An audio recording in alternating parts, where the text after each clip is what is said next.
al último día del ciclo que hemos organizado este verano. Hoy vamos a hablar de la novela de José María Márquez, 6 días de agosto, que editaba el Ayuntamiento de Almonte hace escasamente y que además se ha hecho una edición, ¿no?, con la editorial Niebla, para aquellos que no lo tengáis y que queráis haceros de esta obra. Vamos a contar para ello con el autor, con Juan Villa, que necesita poca presentación en nuestra casa, que va a actuar de moderador, y va a estar también José María, que, si me lo permiten, para los que no lo conozcáis, José María Rodríguez de Cepeda, es descendiente de uno de los grandes protagonistas de la novela. Actualmente además ostenta el título de vizconde de La Palma. Era sobrino de Ignacio de Cepeda Morales, hijo de Luisa, que por una parte le toca digamos, su relación con la casa, con lo que allí aconteció, con el papel de su antepasado, y por otra parte él también es persona introducida en la literatura, que tiene alguna novela escrita y que por tanto pues también nos va a dar esa visión. Y vamos a contar también con Juan Villegas, que es un historiador de Cartaya, pero por motivos familiares de última hora no va a poder estar. Él tiene algunos trabajos hechos sobre la ocupación francesa y de hecho vamos a tener de él un artículo para la revista Esvoto en el que aporta un poquito de más luz sobre todo lo que ya se ha publicado sobre esta materia. Pues nada, daros la bienvenida y ceder la palabra a Juan para que dirija este encuentro.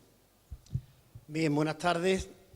Bueno, como ha dicho Santi, aquí hemos venido hoy a hablar de un acontecimiento que ocurrió ya hace 215 años, en 1810, y bueno, José María ha escrito una novela que yo diría que es una especie de híbrido entre ensayo y novela. Hay un trabajo ingente de información y de investigación, de datos, en fin, que es una novela, como digo, que tiene mucho de ensayística, porque me parece que en su intención está el que la gente del pueblo, bueno, del pueblo, no del pueblo, entienda y se entere en concreto de qué es lo que ocurrió y cómo ocurrió. El título de la novela, como ya se ha dicho, es 6 días de agosto. Yo cuando vi el título de la novela, que me parece excelente, recordé los dos días de septiembre de Caballero Bonal, y recordé sobre todo los 10 días que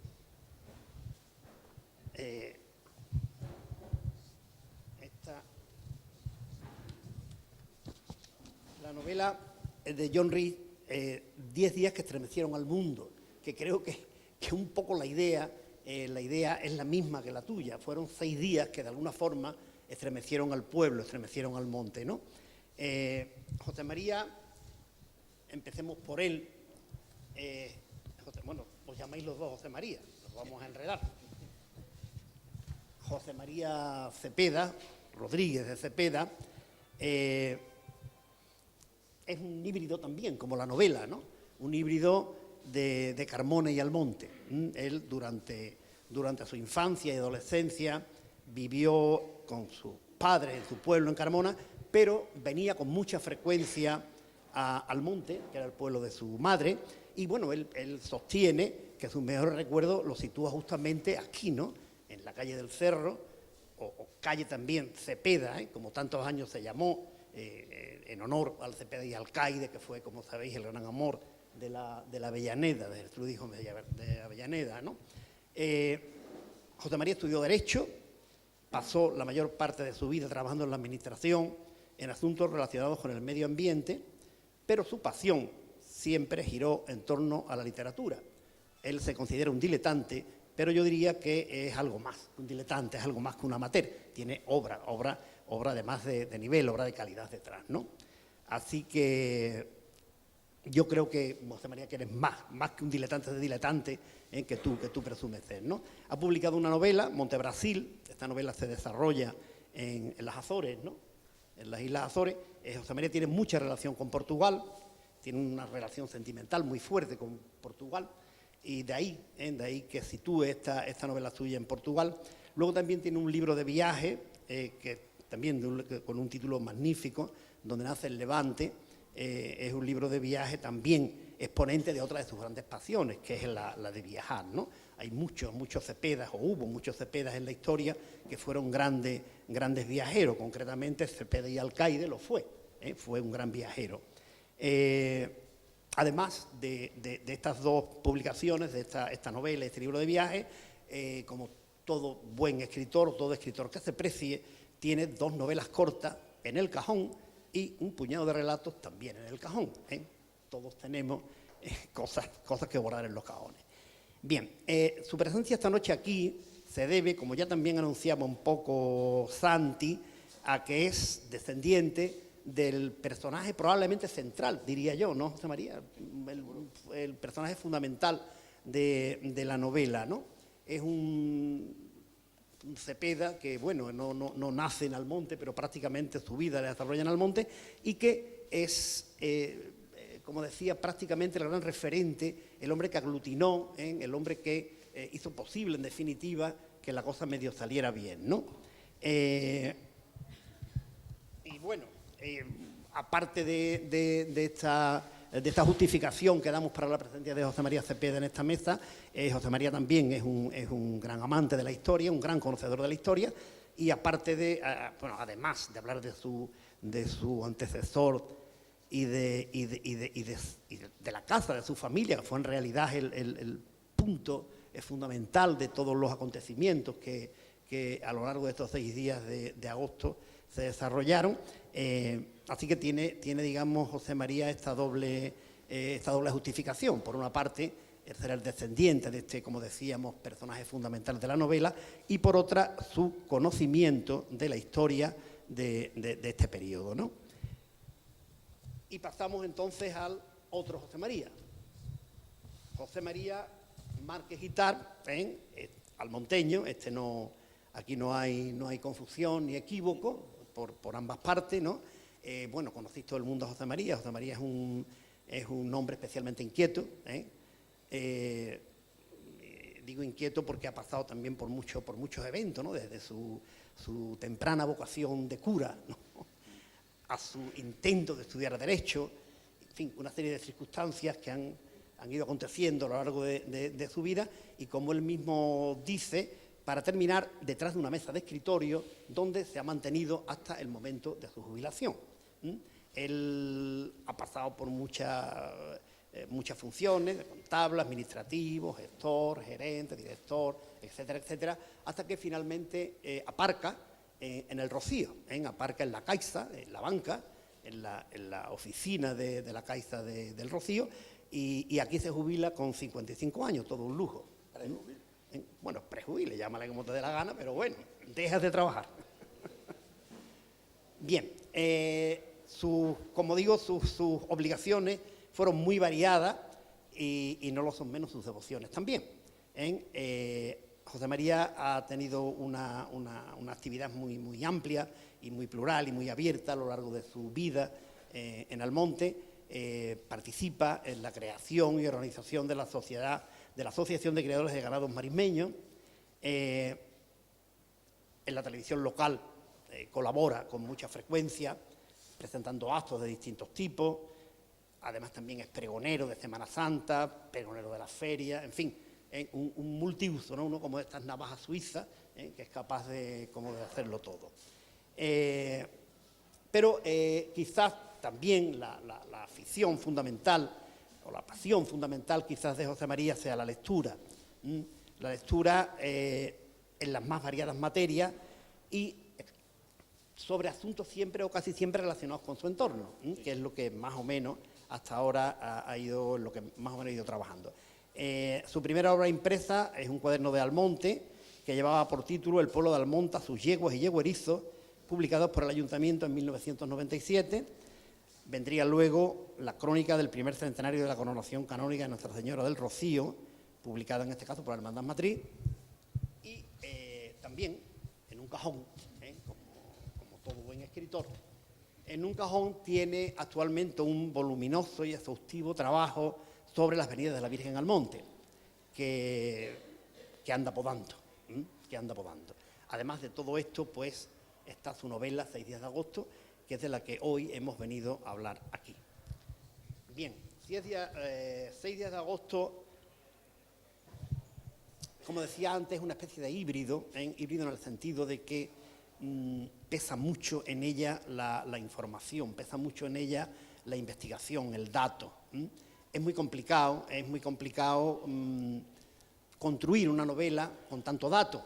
El dato casi siempre termina ahogando la fluidez de la historia, pero José María lo bandea como puede, de forma que finalmente no sabemos si es una novela o es un ensayo, pero sea lo que sea, bueno, estos de los géneros están ya muy desprestigiados, sea lo que sea, creo que ha conseguido lo que pretendía, que es que nos enteráramos a fondo de lo que sucedieron aquí, los sucesos de aquellos 6 días de agosto. En estos momentos, aparte, digamos, de los aspectos anecdóticos de la novela, se podría decir también que en este momento Almonte entra en la modernidad, o sea, Almonte, que es un pueblo muy marginal, es un pueblo que está en el culo del mundo, llega con estos franceses y con estas historias, llega lo que en aquel momento estaba construyendo la nueva Europa, una Europa que prácticamente es la que tenemos hoy en día, ¿no? Con los franceses, pues hay una revolución, unos cambios radicales, la historia de la Revolución Francesa y la historia de la Guerra de la Independencia está todavía en cuestión, Hay muchos historiadores que piensan A, otros B, otros C y otros X, y Almonte, de alguna forma, digo, entra en la modernidad en este momento. Almonte, que era, como decía, un pueblo aislado, un pueblo al margen del mundo, entra en contacto con lo que se estaba fraguando en el fuego que estaba incendiando Europa en aquellos momentos. La novela también es una novela coral, aunque hemos hablado hasta ahora nada más que de un personaje, de Rafael de Cepeda. En la novela hay muchos personajes, mucha gente del pueblo. Es una novela que, repito, podríamos llamar coral, aunque hay personas que destacan, como por ejemplo Cepeda, ¿no? En definitiva, yo creo que el protagonista es el pueblo, y esto no es más que una consecuencia de lo que fue el protagonismo a nivel nacional. Cuando se habla de la Guerra de la Independencia, se dice que quien vence es el pueblo español, no es el ejército español. El protagonismo del pueblo en aquellos días fue muy importante. Yo creo que por primera vez en la historia podemos hablar de un levantamiento un poco descompuesto, pero que finalmente triunfa. En Almonte viene a ocurrir lo mismo. En Almonte tampoco hay militares que se enfrenten a los franceses, es el pueblo mismo el que se enfrenta, y como digo, fue una entrada en la modernidad por parte del pueblo. Una novela, yo ya no voy a hablar más de la novela, porque, en fin, esto te toca a ti, que para eso lo has escrito. Una novela que yo creo que era necesaria, de estos libros que se dicen necesarios, porque, bueno, hay muchas historias, han corrido muchas historias. Bueno, yo mismo no tenía la más remota idea del 90% de lo que cuentas en tu novela, ¿no? Así que me parece que es una novela que bueno, es necesaria, como decía antes, que se estaba pidiendo de alguna forma, ¿no?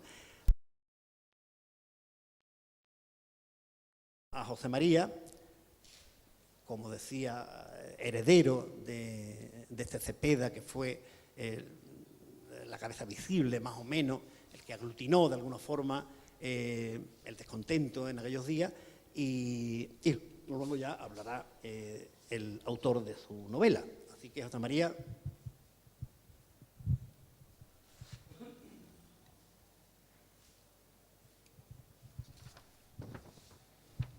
Bueno, buenas noches, Juan, a todos.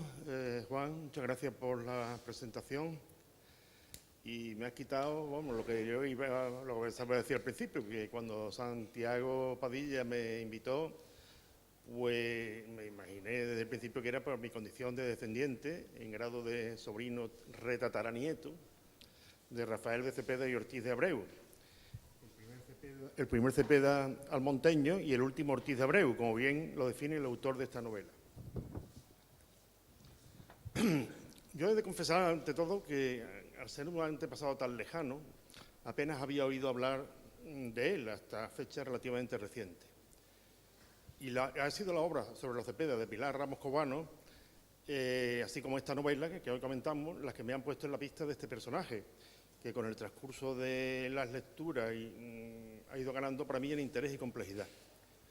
Dejo para el final mis apreciaciones y preguntas sobre este elemento fundamental en la novela, este personaje, porque antes deseo dar algunas pinceladas sobre el marco histórico y la naturaleza literaria de esta obra.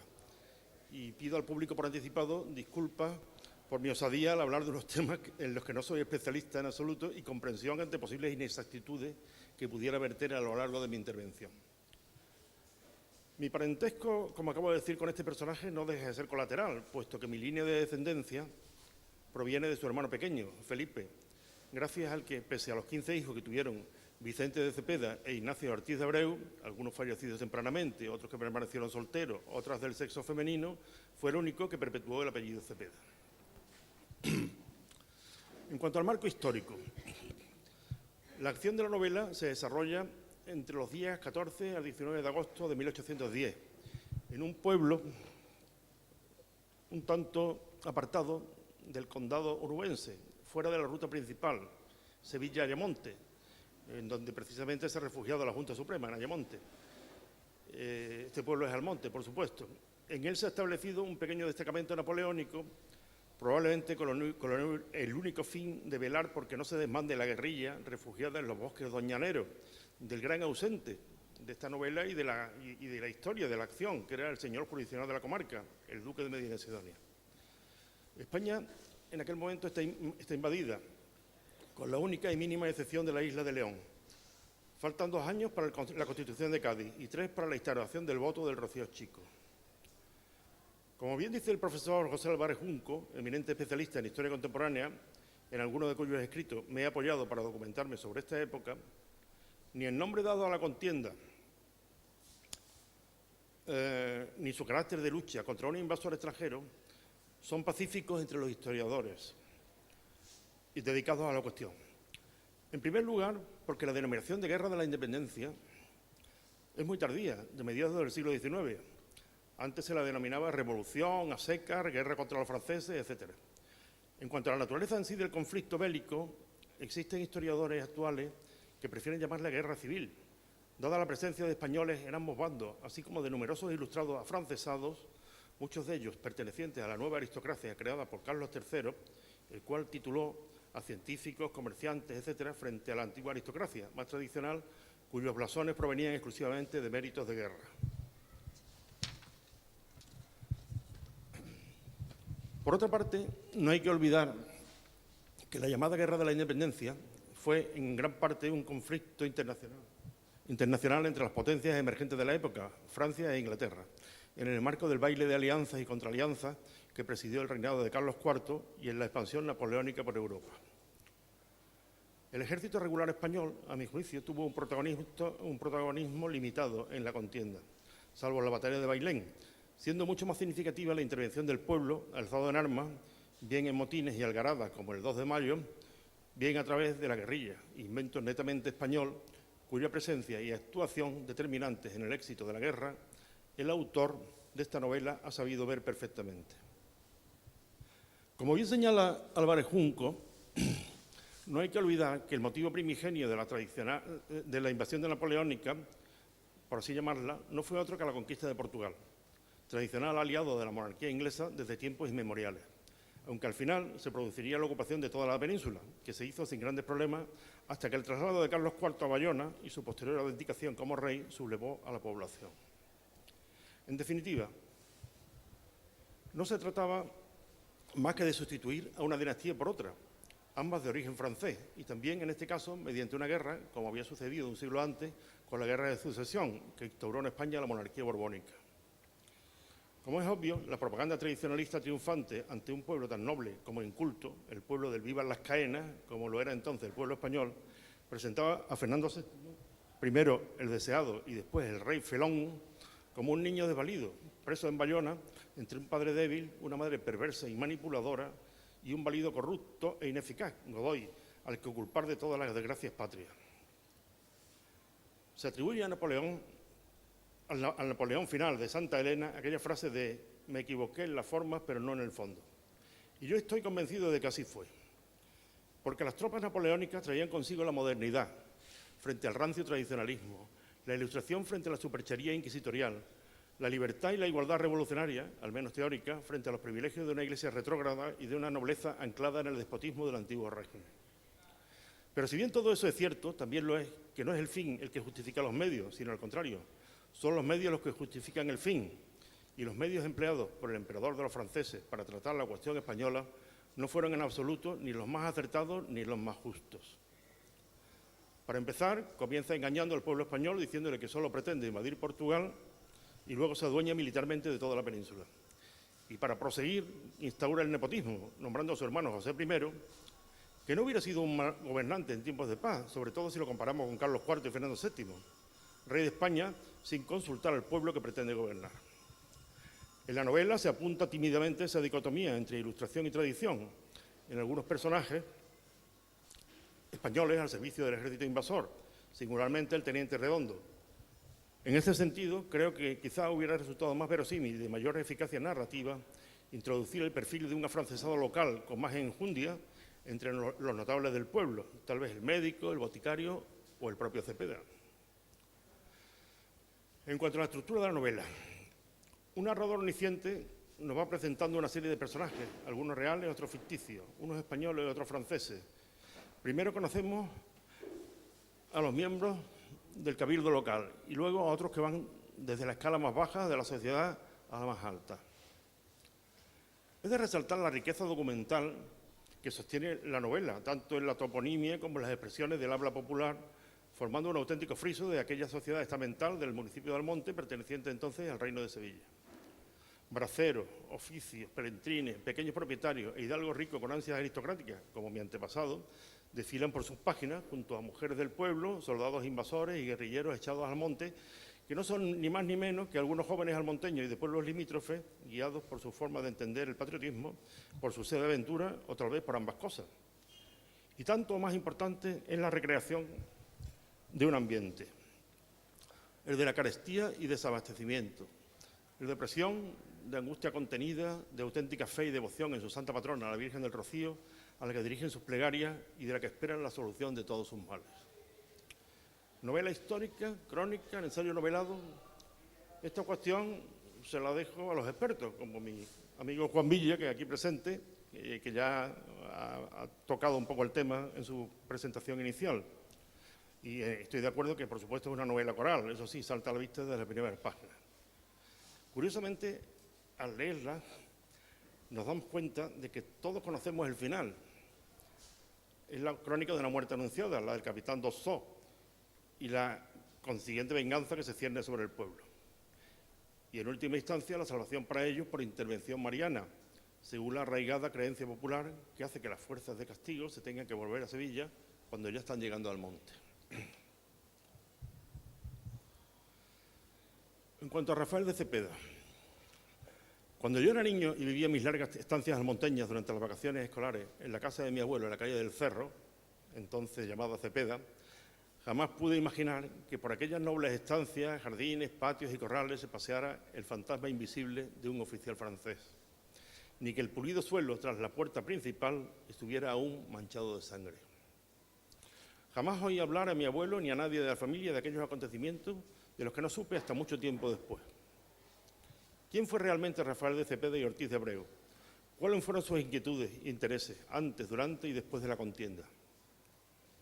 ¿Quién fue en realidad aquel viudo joven y solitario habitante junto a la servidumbre de aquella inmensa casa solariega?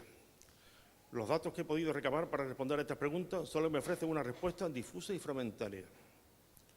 De ascendencia foránea, ursaonense y villalbera, destinado por la familia a gestionar el patrimonio almonteño heredado de sus antepasados en razón de un mayorazgo, con el tiempo se convirtió en un elemento indispensable dentro del engranaje del poder local y ejerció un poder omnímodo y vitalicio en Almonte, tanto desde dentro como desde fuera de la corporación municipal.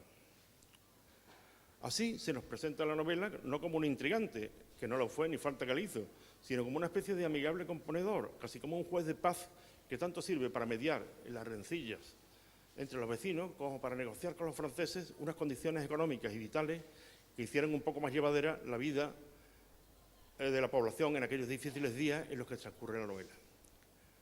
A veces ocurre que detrás de una personalidad que destaca en sociedad hay oculto un drama, y es obvio que en el caso de Rafael de Cepeda así fue, o por mejor decir, dos dramas, uno real y otro hipotético.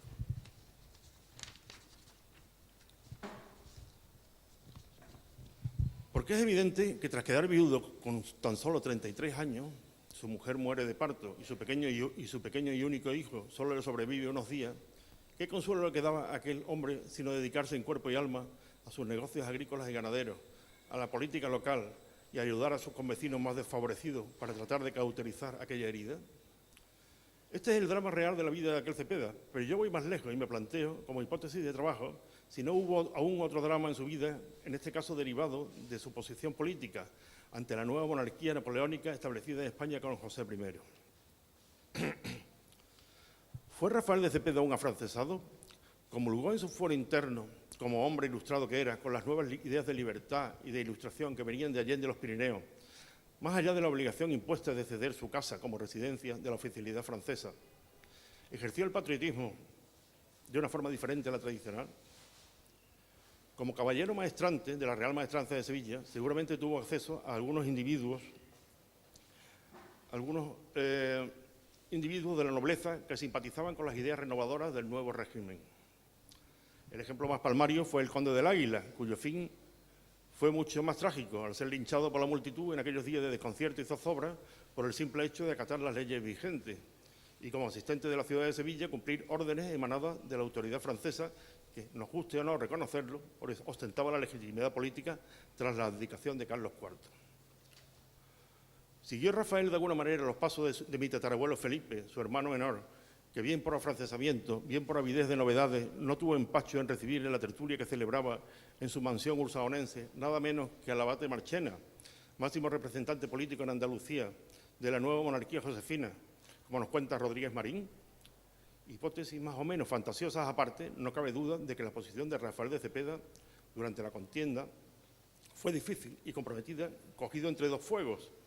Por un lado, los legítimos intereses de su pueblo de adopción, que siempre defendió con el máximo celo, y por otro, su papel como anfitrión forzoso de los franceses y de mediador entre los intereses contrapuestos tanto de uno como de otro. Lo cierto es que al final de la contienda, y no es mérito exclusivo suyo porque lo mismo le pasó a sus convecinos, su hacienda había mermado notablemente entre las contribuciones económicas obligadas a los invasores y su dadivosidad con el consistorio almonteño, al punto de llegar casi a la bancarrota. Y por último, poco más tengo que añadir a lo dicho anteriormente. Con independencia de la naturaleza literaria de la obra que traemos entre manos, creo que es de justicia felicitar a su autor por haber logrado, en el transcurso de sus páginas, hayamos podido realizar un viaje en el tiempo, al tiempo de los franceses, como aún decían en mi infancia los más viejos del lugar. No hay que traer a colación a los grandes autores franceses, ingleses, rusos, españoles del siglo XIX para constatar aquel principio literario de que lo local siempre es universal, a condición de que el autor sepa, como es el caso, poner en juego los mecanismos necesarios, ese juego de voces y de ecos de personas anónimas que realmente existieron o pudieron existir, de sus problemas domésticos, individuales o colectivos, de sus cuitas y sus alegrías, sus miedos y sus esperanzas, que nos conecta inevitablemente con la cadena de nuestros antepasados, de la que somos por ahora el último eslabón. Ellos hicieron nuestra historia compartida, al igual que nosotros la hacemos cotidianamente sin darnos apenas cuenta, hasta que un día la brevedad de nuestra existencia terrenal nos convierta también a nosotros en polvorientos fantasmas que tal vez algún novelista del futuro se empeñe en recuperar del olvido. Muchas gracias y buenas noches.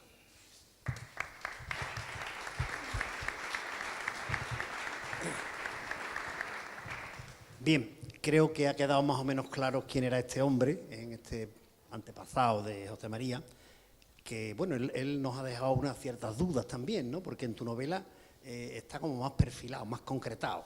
Él ha sembrado ahí la duda del afrancesamiento y tal, ¿no? En fin, pero bueno, esto, cada uno que piense lo que quiera. Vamos, de todas maneras, está muy bien traído esto, José María. Lo del afrancesamiento de este hombre, en fin, es una hipótesis, pero bueno, una hipótesis bastante posible. Bueno, pero es interesante, en fin. Y bueno, y ahora que nos hable, en fin, la estrella de la noche, el que ha escrito la novela y el que realmente nos puede ilustrar sobre el proceso de creación de la obra y las pretensiones tuyas como escritor, ¿no? Así que te doy el micro y la palabra. Pues muchas gracias, Juan, y muchas gracias, José María.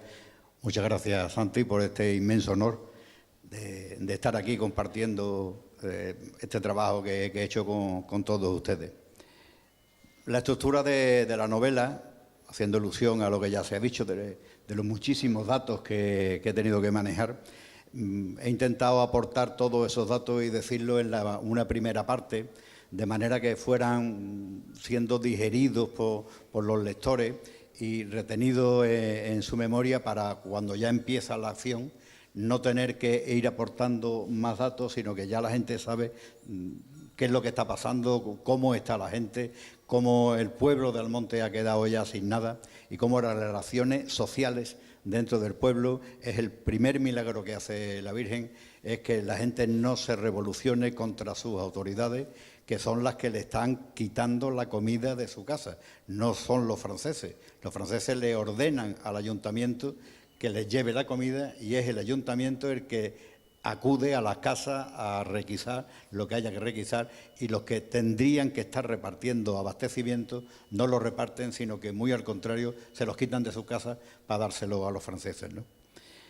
Esa es la primera parte. Y ya en la segunda parte es donde vemos día a día cómo la gente se va moviendo y cómo aparecen las clases más bajas del pueblo haciendo lo que tenían que hacer y las clases dirigentes haciendo lo que tenían que hacer. Incluso aparece gente que está fuera de Almonte y son los que traen comida a Almonte, de algunos conejos, algunos pequeñas cacerías que hacen en los hatos donde están, ¿no? E incluso hay un personaje que vive en el hato de los Barreras, de don Manuel de la Barrera, y que no viene al monte, ese está allí en la marisma con su mujer y con sus cosas, y el conocimiento que tiene de todo esto de los franceses es totalmente tangencial, y es bueno que se sepa que hubo gente que ni siquiera tuvo noticias de que había franceses habían tomado el pueblo, ¿no?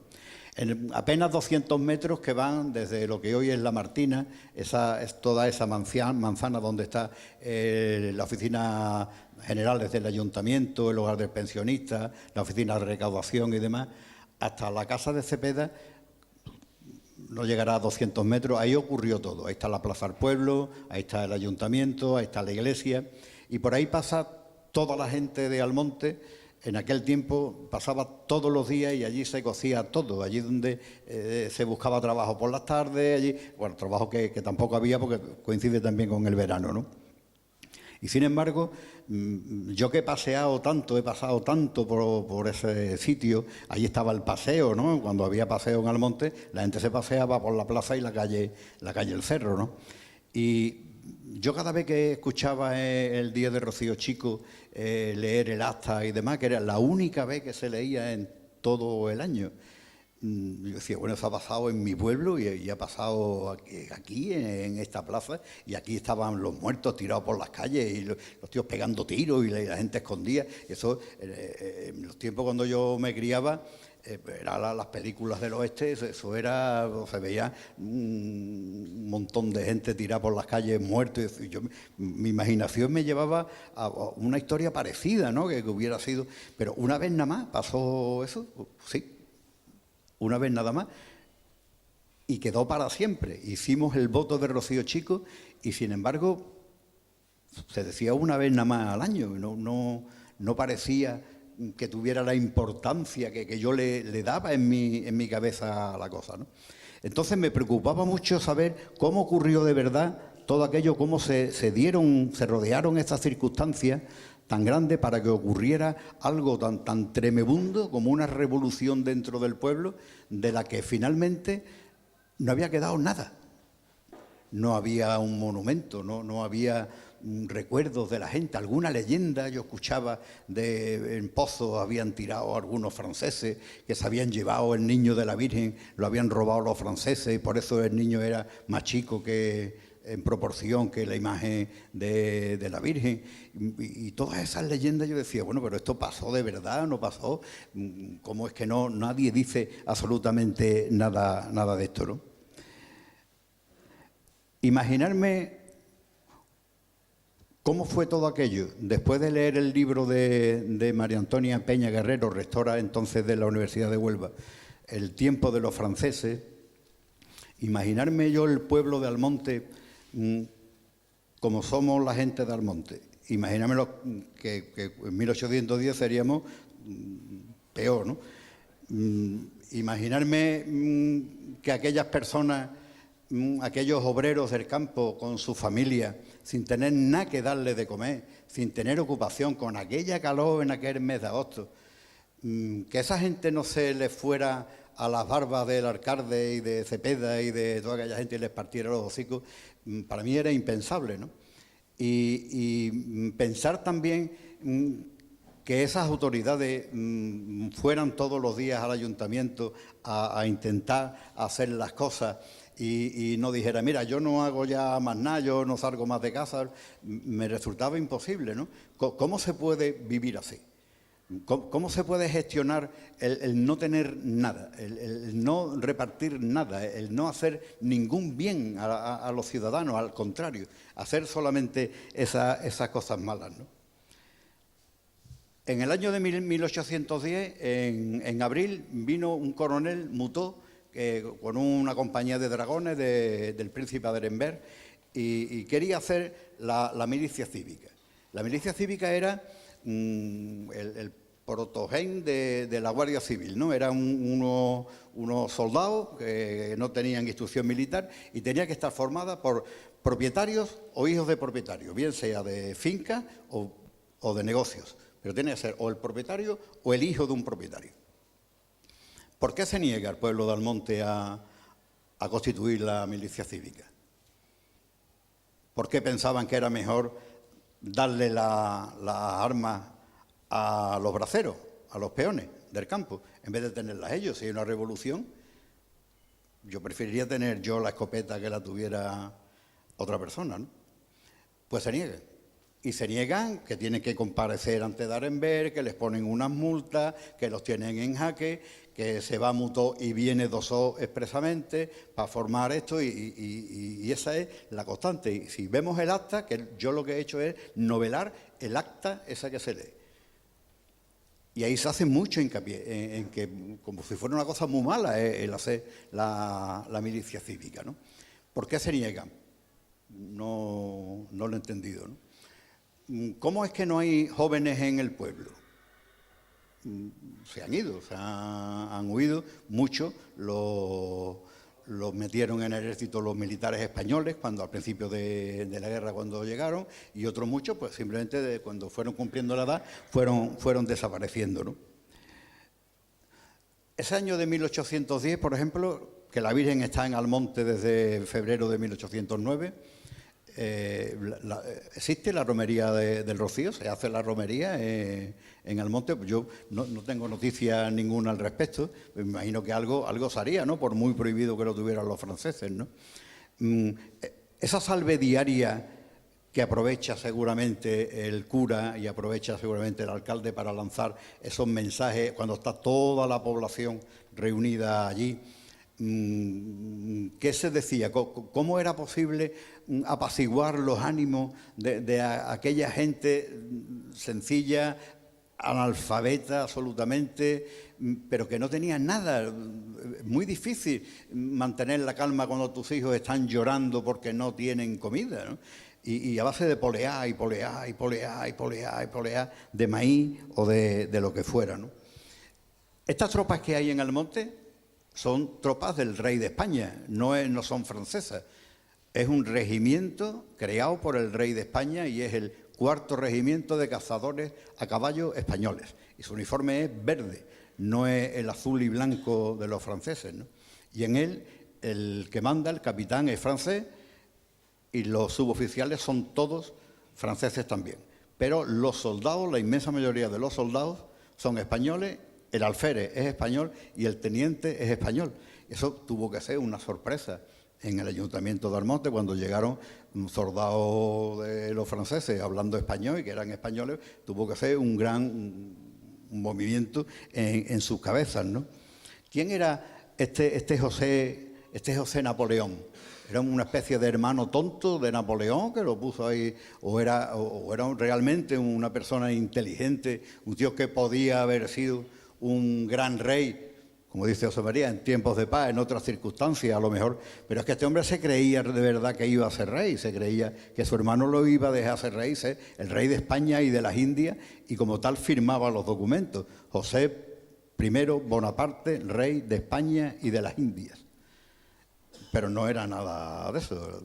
Las leyes que hacía se las pisaba el mariscal Soult, que era realmente el que tenía puesto allí Napoleón, y se lo cambiaba como le cambiaba la composición de los ejércitos y de todas las cosas que iba creando.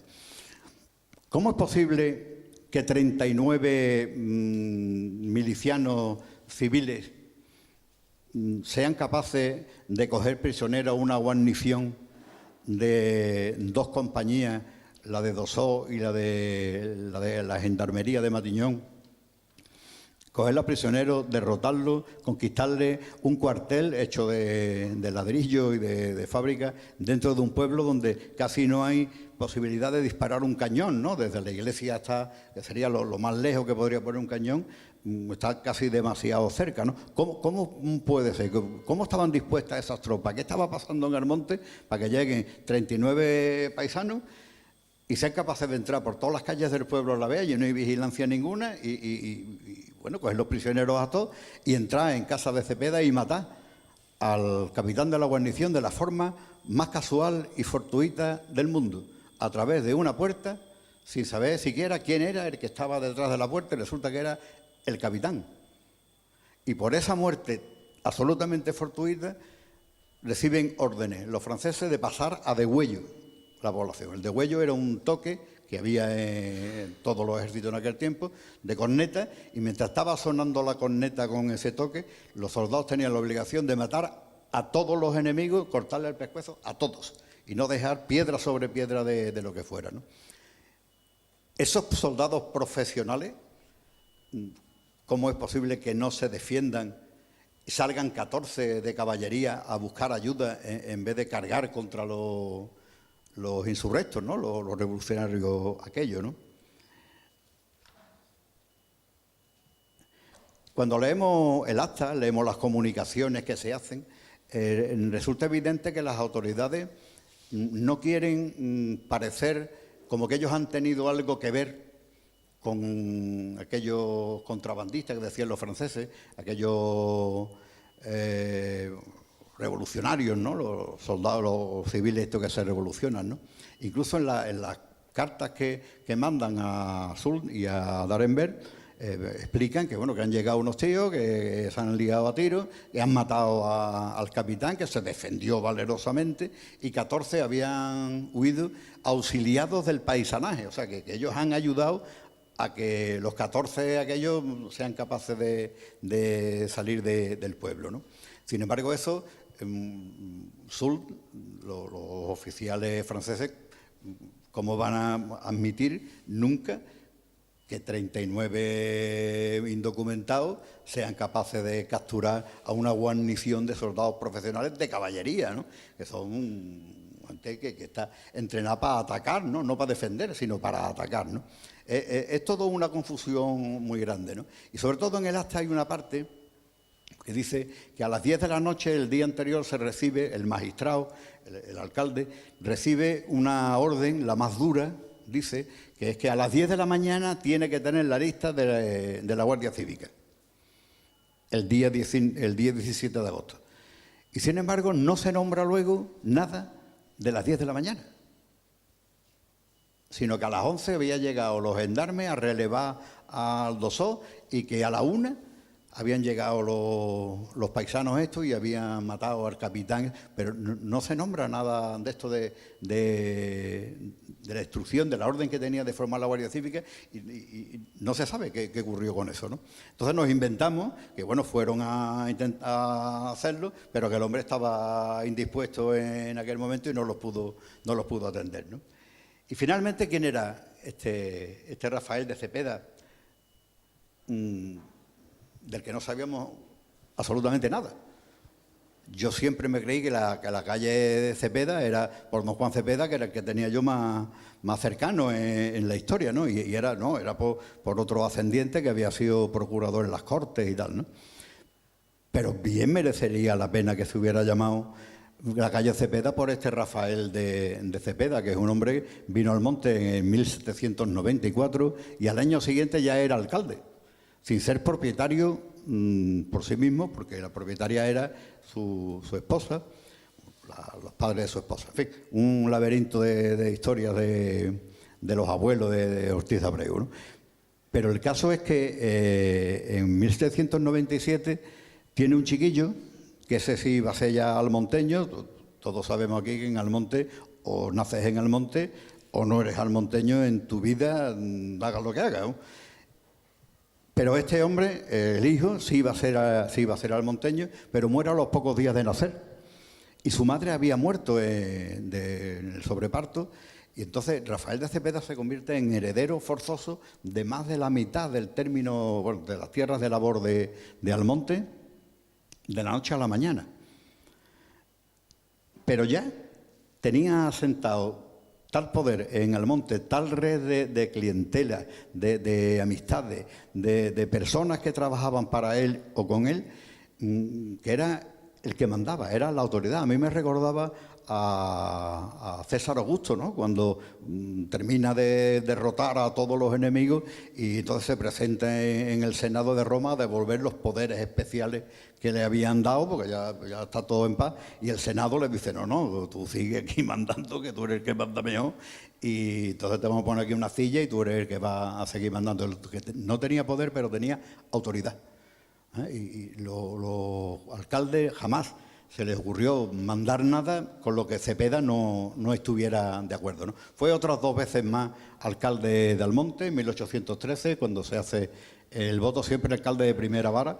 En 1813 promueve que se haga el voto, y luego en 1800, bueno, cuando tenía 62 años, el año antes de morir, fue otra vez alcalde, ¿no? Este hombre hizo por Almonte muchísimas cosas durante la guerra, pero muchísimas cosas antes de la guerra y muchísimas cosas después de la guerra. Fue el principal valedor de Almonte y es el que por primera vez pone Almonte en el mapa, un Almonte que no significaba absolutamente nada fuera de las principales rutas de comunicación y solo importante porque era el último pueblo que había hasta llegar al río Guadalquivir. Pues por lo demás no había nada más que campo por todos lados, ¿no? Algo habrá que hacer para recuperar la memoria de Rafael de Cepeda y conservarla, ¿no? La vida cotidiana del pueblo de Almonte, que es lo que a mí más me preocupaba que la gente conociera, no solamente aquellos hechos que sucedieron, que eso están ya en la historia, sino cómo pudimos superar, la gente de Almonte de aquel tiempo, pudieron superar aquella situación, ¿no? Un pueblo donde no había absolutamente nada y, como dije el día de la presentación del libro, no había ni mierda por las calles porque se habían comido los perros, los gatos, las gallinas y entonces no había suciedades ninguna por las calles, ¿no? ¿Cómo es posible que la gente, una vez que se van los franceses, el pueblo se recupere, Cepeda recupere su economía, que debió de quedar totalmente, si no arruinada, casi, y al final se van los franceses y no queda nada. Jean d'Orléans, cuando escribe Un pueblo andaluz, también le llama la atención que no quede nada en absoluto, ningún recuerdo, nada, en ningún lado de España. Bueno, pues eso, les voy a hacer un poquito de spoiler del libro. Eso es porque Fernando VII, que quería pasar con mejores credenciales a la historia, pues prohibió que nadie conservara nada de cuando estuvieron los franceses y ordenó la total destrucción de todo lo que tuviera que ver con los franceses. Y lo único que ha quedado es algo que se quedara, que nadie supiera lo que es. Y al final, en Almonte, y así termina el epílogo de la novela, de toda aquella ruina de los franceses, lo que quedó es un agujero en una puerta, que finalmente no es nada, ¿no? Quedó solamente el agujero. Pero quedó el Rocío Chico, que para nosotros sigue siendo muy, muy importante. Así que los animo a leer la novela. En septiembre, si Dios quiere, estará otra vez, bueno, una reedición que hemos mandado a hacer, estará disponible en septiembre, ya lo avisaremos. Gracias.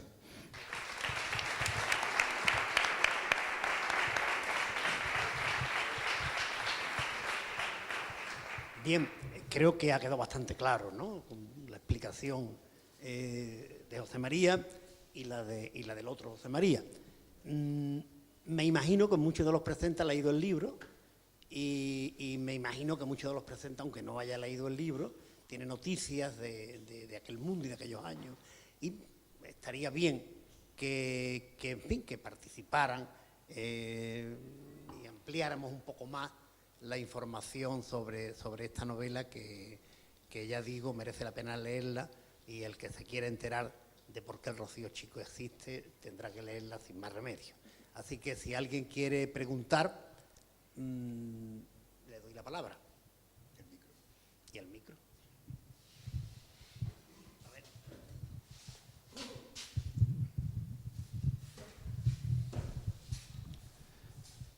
ver.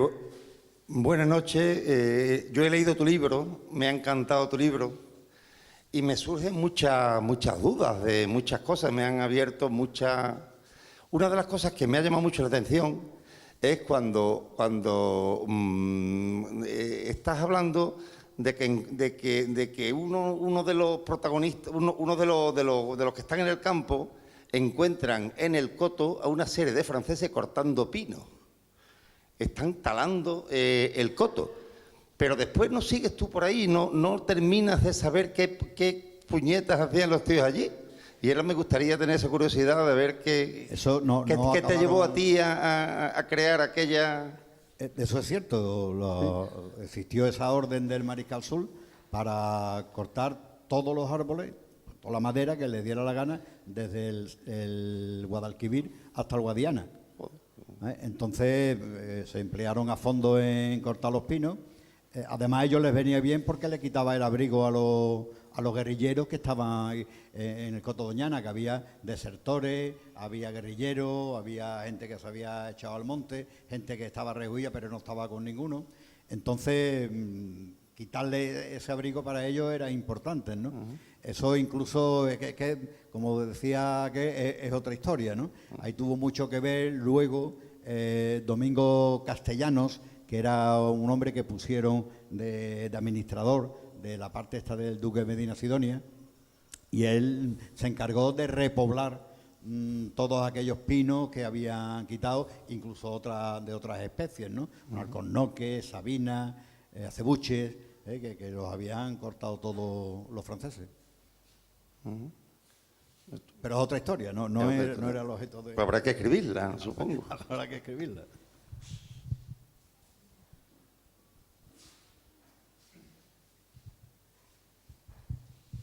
De la escasa bibliografía que hay sobre el tema, ¿qué es lo que te ha sido de más utilidad?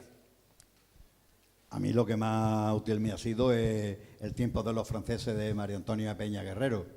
Es una lectura a todas las personas que les guste un poco la historia, ¿no? Enterarme, pues es algo que yo no conocía en absoluto, pero enterarme de que la corte del rey Pepe Botella estaba en Sevilla y la corte de Fernando VII, que fuera en ausencia, estaba en Ayamonte, que está a apenas 100 y algo de kilómetros, ¿no?, los unos de los otros. Y lo más encarnizado de la guerrilla y de las batallas ligeras estuvo en La Palma, estuvo en Moguer, estuvo en Huelva, estuvo aquí en esta parte, donde había batallas pues prácticamente todos los días. El Castillo de Niebla hubo veces que estuvo ocupado por la mañana por los franceses, a mediodía por los españoles y por la tarde otra vez por los franceses, ¿no? Sin embargo, en Almonte no se sabía, ¿no? En Almonte vino una orden para llevar le mandó el D'Arenberg para que le llevaran raciones a La Palma, que vino a traer la requisa, un propio, como dicen ellos, un natural de La Palma, vino a traerla, y entonces el pueblo de Almonte, el alcalde, pensando ayudar mejor a los españoles que a los franceses, llevó al Castillo de Niebla, que era donde estaba Santi Esteban, el general Santi Esteban, o el capitán Santi Esteban, le llevó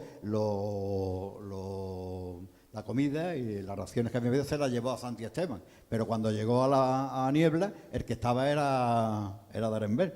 Entonces los cogió prisioneros, por poco los fusila, ¿no? Y tuvieron que liberar de La Palma y todo. O sea, que era una guerra que estaba muy próxima a nosotros, y sin embargo, nosotros nada más que lo que hacíamos era soltar comida, ¿no? Hay un pasaje en la novela en la que Cepeda, pongo yo en boca de Cepeda la frase esa, que la guerra normalmente la pagan los vencidos, salvo esta que la vamos a pagar nosotros, ganemos o perdamos, ¿no?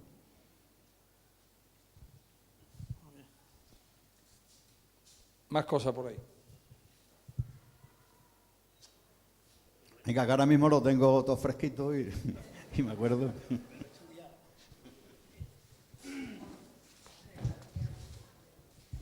Gracias. Buenas noches, José María, enhorabuena. Tengo tu libro. Gracias, Pepe. Tengo tu libro, todavía no lo he leído, pero lo pienso leer ahora, que tendré tiempo. Vengo de Badajoz, no soy de Almonte, ya me gustaría. Tengo una duda en cuanto al tema porque no sé si lo dices en tu libro, porque ya te digo que no lo he leído. Yo tengo entendido que de lo que has hablado cuando las tropas francesas entran en Almonte, puede ser quizás, no sé si lo ha comentado usted antes al principio, que es uno de los primeros milagros que se le da a Nuestra Señora, la Virgen del Rocío, que es cuando automáticamente las tropas francesas entran entre Pila y Alcázar y vuelven para atrás y no llegan al monte, porque ellos venían con todas las consecuencias, parece ser, a cortar cabeza. Sí, eso es cuando muere el capitán, llegan las noticias a Sevilla y el mariscal Soult manda primero una compañía de dragones a detener a las autoridades y a hacer interrogatorios, todos los que puedan hacer, para determinar la identidad de los guerrilleros. ¿Quiénes son? ¿Dónde están? Para ir a buscarlos y detenerlos. Pero que si las autoridades no colaboran y no dicen quiénes son, ni dónde están, ni nada, pues que lo que hay que hacer es pasar a degüello a toda la población y destruir el pueblo y que no quede piedra sobre piedra, salvo el cuartel de los franceses. Cuando vienen esas tropas, los dragones estos, el coronel de los dragones, el comandante, ve que las autoridades ni el pueblo de Almonte aquí no han participado, no han tenido nada que ver, no saben dónde están los tipos estos, ¿no? Pero paralelamente hay maniobras del ejército español para conquistar Sevilla o por lo menos asustar al mariscal Soult. Entonces, el batallón de infantería que había mandado al monte, que esa gente venían andando, tardaban más que el otro que venían a caballo, los manda a hacer noche en Pilas y esa gente son los que vienen a cumplir las órdenes que le habían dado, según le dijera lo de los dragones. Pero reciben órdenes de volverse a Sevilla para protegerla porque parece que puede ser que las ataque. Ese es el milagro que nosotros achacamos a la intercesión de la Virgen, ¿sabes? El no permitir que esas tropas llegaran al monte a matarnos, ¿no?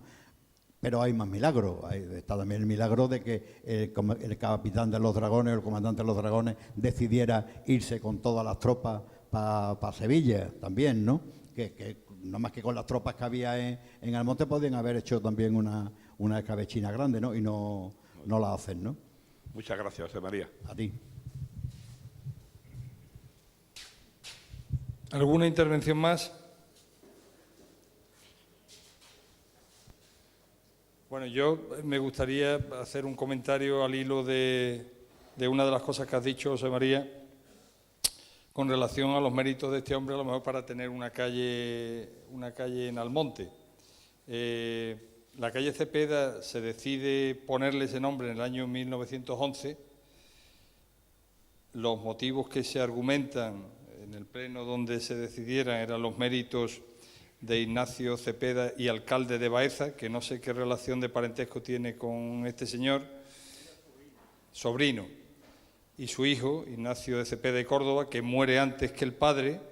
Me parece que el hijo muere en 1905 y el padre en 1906, por los méritos que habían contraído esos dos Cepeda. Yo hice hace muchos años un informe para el ayuntamiento de más de 50 páginas en el que, en fin, relacionaba algunos de los méritos que concurrían, no del protagonista de la obra, sino de esos Cepeda para acá, añadiendo lógicamente a Juana Cepeda con la obra que hizo y que está viva, ¿no?, de Madre de Dios.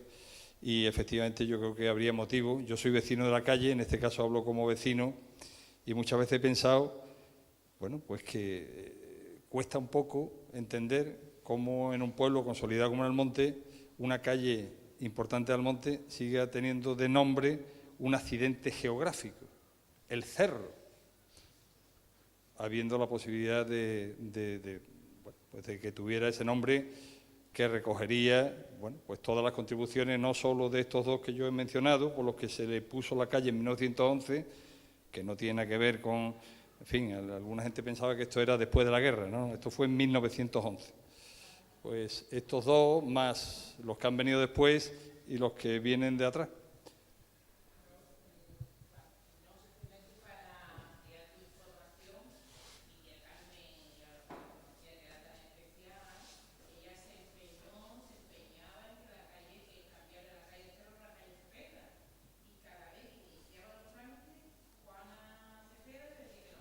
Bueno, Juana es que no... Probablemente por no pasar por una misma experiencia como esta, de tener la calle rotulada y que después venga un ayuntamiento y lo quite, ¿no?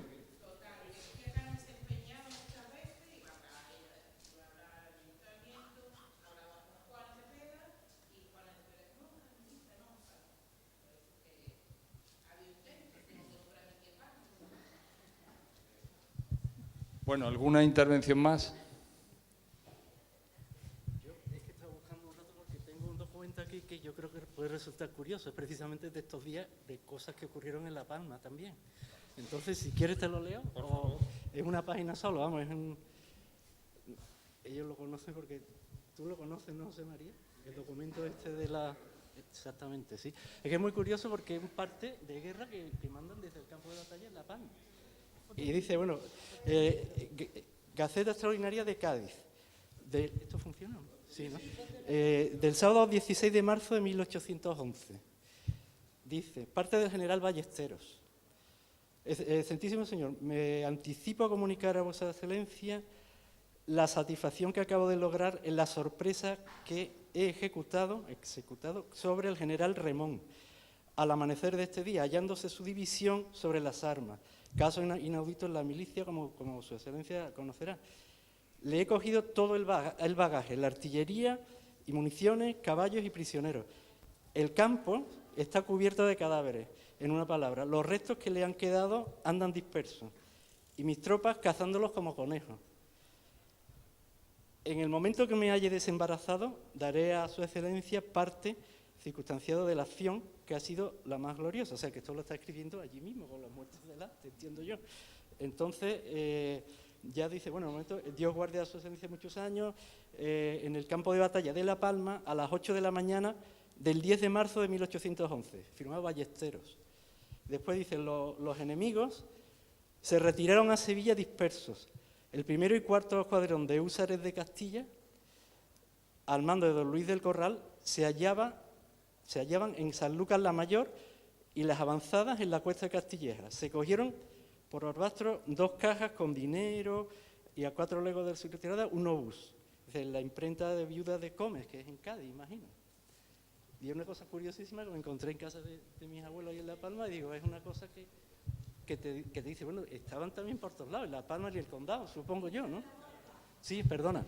Que estaban en todas partes en el condado, no solamente aquí, sino en La Palma y todo lo que se decía antes, que fue, pero que hubo batallas reales, por lo que se ve aquí, ¿no?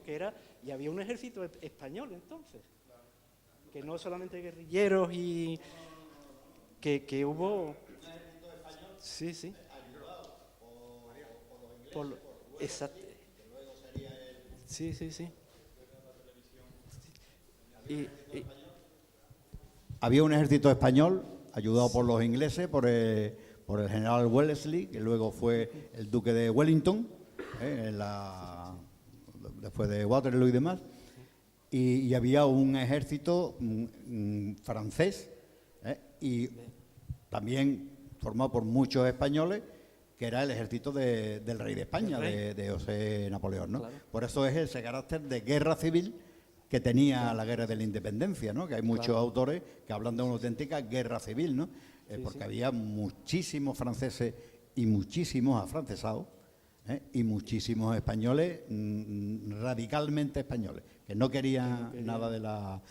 y aprovecho ahora para lo del afrancesamiento de Rafael de Cepeda, seguramente, pero su familia, sus padres, siempre quisieron tener un título de nobleza y llevaban mucho tiempo persiguiéndolo y ya eran hidalgo, certificación de hidalguía, ¿no? Entonces ellos estaban muy contentos porque era ya la antesala de la nobleza y podía haber llegado. Rafael de Cepeda, un hombre muy inteligente, un hombre muy preparado, era consciente de que lo que traían los franceses era bueno y a él le convenía más, precisamente por no ser noble, porque gracias a eso, sin ser noble, podía llegar a tener un sitio en la mesa de las decisiones. Pero yo estoy seguro que al hombre le daba coraje, ¿no? Que no pasara eso antes de llegar a ser noble, ¿no? Y seguramente era un hombre ilustrado. No sé si afrancesado, pero ilustrado seguro.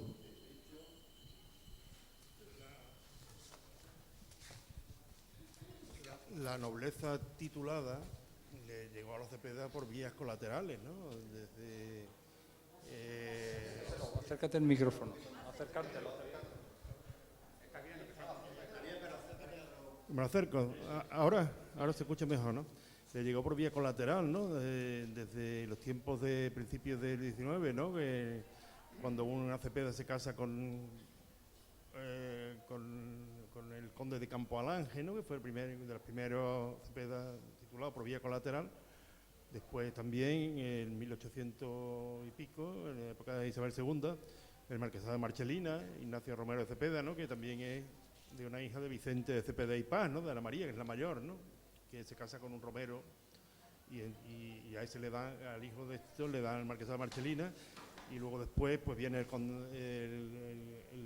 condado de Santa Teresa, ¿no? Que primero es pontificio y luego después pues en 1880 y tanto pues Alfonso XII lo hace título del reino. En fin, que por ahí viene, ¿no? La nobleza titulada les llegó tarde a los Cepeda, pero llegó antes que el que ostento yo. Hubo algunos antecedentes, ¿no? Más o menos colaterales.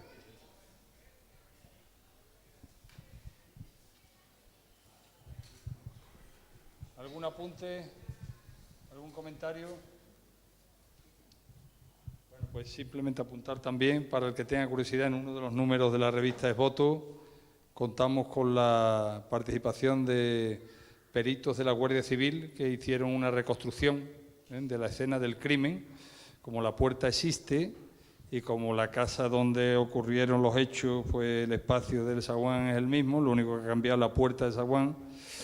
Pues, como digo, peritos de balística de la Guardia Civil estuvieron en el escenario del crimen, estuvieron con la puerta y como consecuencia de ese estudio pues tenemos el arma con el que se produjo el tiro, la distancia, en fin, reconstruyen un poco la escena del crimen con los datos los datos que tenemos. No sé si tú has llegado a utilizar eso en algún momento. Sí, tan es así que la única explicación posible es, en mi opinión, la única explicación que yo le encuentro es que entran dos en el zaguán, uno atina a ver el cañón de la pistola y tiene tiempo nada más de pegar un empujón y un salto y disparar contra la puerta para asustar al tío. Porque no es la trayectoria que describe la Guardia Civil, la distancia que hay, no es un tiro apuntando, no es... ¿no? Porque está más alto de la cuenta y no me acuerdo si era de derecha a izquierda o de izquierda a derecha, ¿no? Entonces un tiro oblicuo desde arriba y más alto de lo que una persona puede llegar a tener un arma empuñada, ¿no? Entonces pues es un salto y un disparo fortuito que alcanza al tío justo en el sitio de matarlo. Muy bien. Sí, a mí me gustaría decir que en nombre del Ayuntamiento ha sido un acierto completamente contar con esta novela de José María, que haya sido uno de los cuadernos de Almonte y que tenga tanta repercusión, que haya gustado tanto a la gente y que traiga otra vez, a través de ese viaje en el tiempo, un episodio de suma importancia para todos los almonteños, las almonteñas, que espero que contribuya a que esto esté de absoluta actualidad y no se desvanezca en el tiempo. Muchísimas gracias. Gracias, Pepe. Y quiero dar una pincelada final. En la Junta Municipal de Almonte llegó a estar compuesta finalmente por 26 miembros, porque como no se renovaba, no se podían echar, porque no había manera de echarlos, se iban incorporando los nuevos ayuntamientos que iban entrando, y al final, en el año de 1810, eran ya 26 los miembros, ¿no? Y de esos 26, 4 eran de la familia Acevedo, llevaban el apellido Acevedo. Y uno era Manuel de la Corona Acevedo. O sea, ya existía el Manuel de la Corona, que solo lo llevaban los Manuel. Los demás, los Corona, le hemos puesto el mote de Corona, que Corona era el nombre de los Manuel. Y lo ponemos, por supuesto, como presidente de la Hermandad Matriz en aquel tiempo, porque es extraño que haya 4 de una misma familia en una junta de 26, y me parecía que tenía que ser por algún motivo muy especial. Y ese motivo especial, pues Manuel Corona Acevedo era el presidente de la Hermandad Matriz, que no sé si lo sería. Nada más.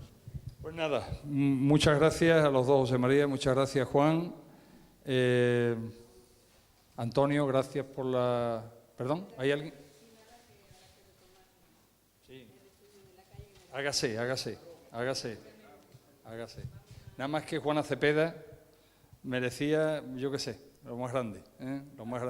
Lo que ha hecho, el amparo que ha dado a tanta gente de aquí para atrás y a los que va a dar de aquí para adelante. Eso es. Bueno, pues iba a decir la gratitud a nuestro delegado de formación también, Antonio. Tenemos un detalle para los participantes, un recuerdo.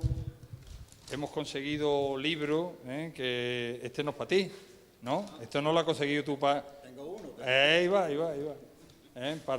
Para ellos, José María, le guardaremos uno a Juan Villegas, que lo ha leído, que lo tenía preparado para venir hoy, pero que el hombre al final no va a poder venir.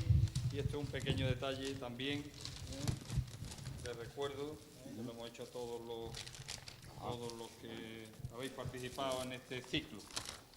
Juan y José María. Bueno, y deciros que, si Dios quiere, empezamos el triduo del Rocío Chico el 16, al que estáis todos invitados. Como todos los años vamos a contar con un elenco de predicadores de primer nivel. Tendremos el rosario el día 18 también, a la finalización del triduo, y la función, como es tradicional, el 19 a las 10 de la mañana, que la hará el señor obispo. Agradeceros, porque ustedes sois los que le dais sentido a esta convocatoria, y vamos a terminar con la salve. Pedro me estaba ya haciendo gestos.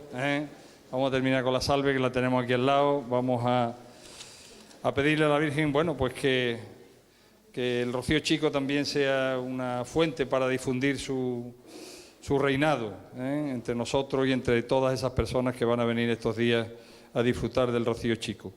Salve, Dios te salve, Reina y Madre, de misericordia, vida y dulzura y esperanza nuestra. Dios te salve, a ti llamamos los desterrados hijos de Eva, a ti suspiramos, gimiendo y llorando en este valle de lágrimas.